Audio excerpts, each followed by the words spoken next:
Sobre um espelho plano, ele tem superfície de reflexão totalmente plana. Suas principais propriedades são a simetria entre os pontos objeto e imagem. Além disso, a maior parte da reflexão é regular. A reflexão regular do espelho plano consiste em refletir os raios de luz com ângulo igual ao ângulo incidente. A imagem refletida no espelho plano chama-se enantiomorfa, na medida que há simetria entre o objeto em relação ao espelho.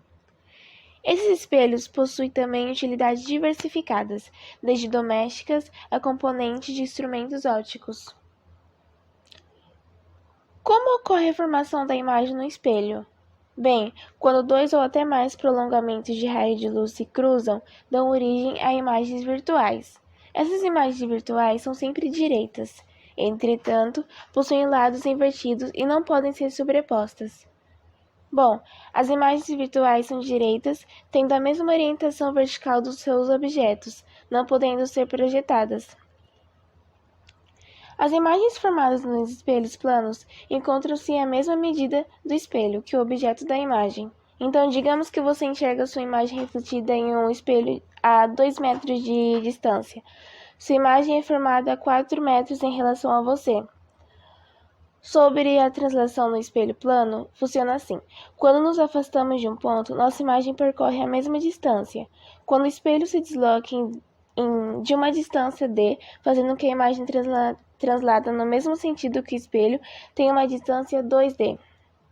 Ou seja, se nos aproximarmos 2 metros, a nossa imagem também irá, e aí teremos nos aproximado a 4 metros em relação à imagem.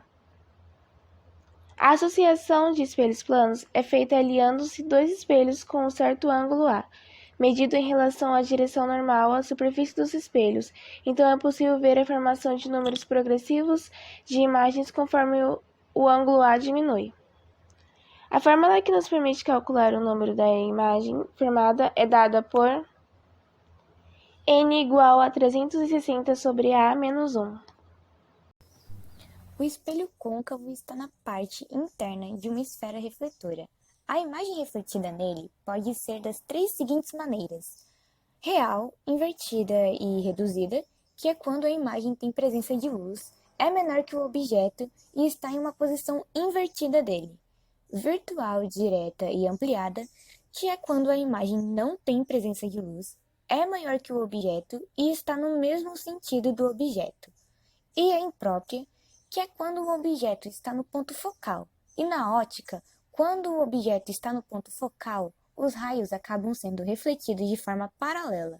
Sendo assim, o espelho acaba não produzindo imagens. A situação em que a imagem refletida no espelho é virtual, direta e ampliada é o espelho utilizado em telescópios projetores para fazer maquiagem e em consultórios odontológicos. Por esse espelho ampliar a imagem, fica muito melhor para alguém fazer maquiagem utilizando esse espelho, ou então encontrar algo no dente de alguém, ou até mesmo para realizar uma cirurgia na boca. Esse espelho ajuda muito na hora de ter mais precisão. O espelho convexo é como um oposto do espelho côncavo. Ele está na parte externa de uma esfera refletora e sua imagem sempre é formada por um objeto colocado na frente do espelho. A afirmação dita anteriormente sobre o espelho convexo ser como o oposto do espelho côncavo é por conta da seguinte razão. No espelho convexo, a imagem é refletida de forma virtual, direita e menor. Ou seja, a imagem do espelho é menor que o objeto da frente para ele. É menor do que o objeto que fica na frente do espelho. Já no espelho côncavo, a imagem fica maior, pelo menos na maioria das vezes. E é como eu disse, eles não são completamente opostos, pois o côncavo também pode refletir uma imagem menor, porém, o espelho convexo reflete apenas a imagem menor que o objeto. E esse espelho ele serve para vermos sob diversos ângulos, algo que não é possível com um espelho plano, por exemplo. E é por esse motivo que as pessoas optam por colocar espelhos convexos em retrovisores, porque de certa forma não arranha a lataria, tem uma visibilidade maior, um campo de visão maior, e assim a pessoa consegue dirigir tranquilamente, tirando as outras funções também desse espelho. Outra coisa muito importante de se pontuar é que a imagem do espelho convexo é sempre formada por um objeto colocado à frente do espelho. Repito, né? A imagem formada sempre será virtual, menor e direita. Curiosidades sobre os espelhos.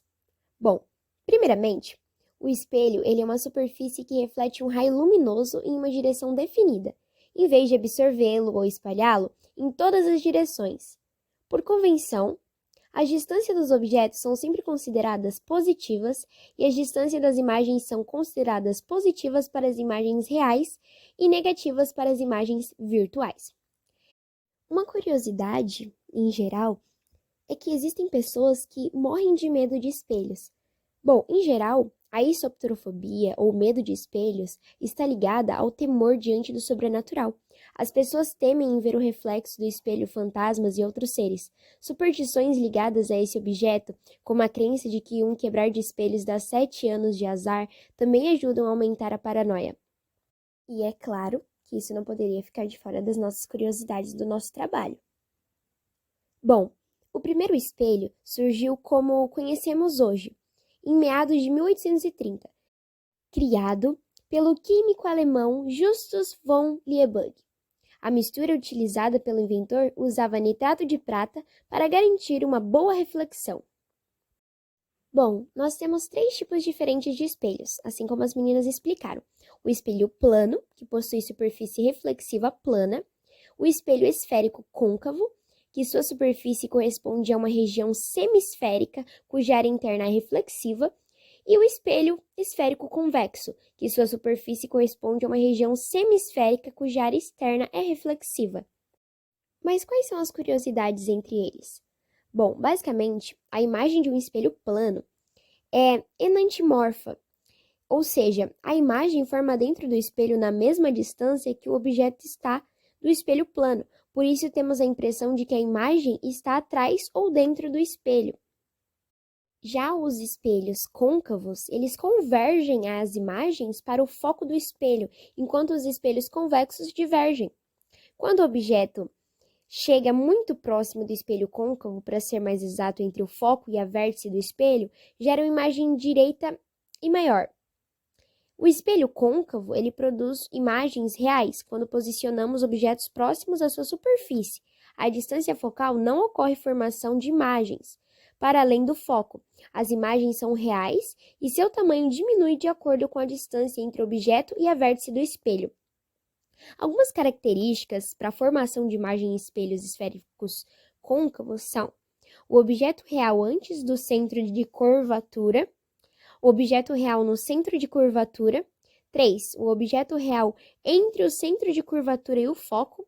4. Objeto real no foco. E 5. Objeto real entre o foco e a vértice. Tá, mas e as características e curiosidades do convexo? Bom, mas e o convexo? Quais são as vantagens de usar ele? Bom, as vantagens de usar um espelho convexo é que os espelhos convexos fazem com que os objetos pareçam menores do que realmente são, o que permite uma visão mais ampla em espaços pequenos. Ou seja, se você colocar um espelho convexo num lugar pequeno, você vai ter uma visão muito mais ampla e o ambiente vai parecer maior. E isso é muito legal.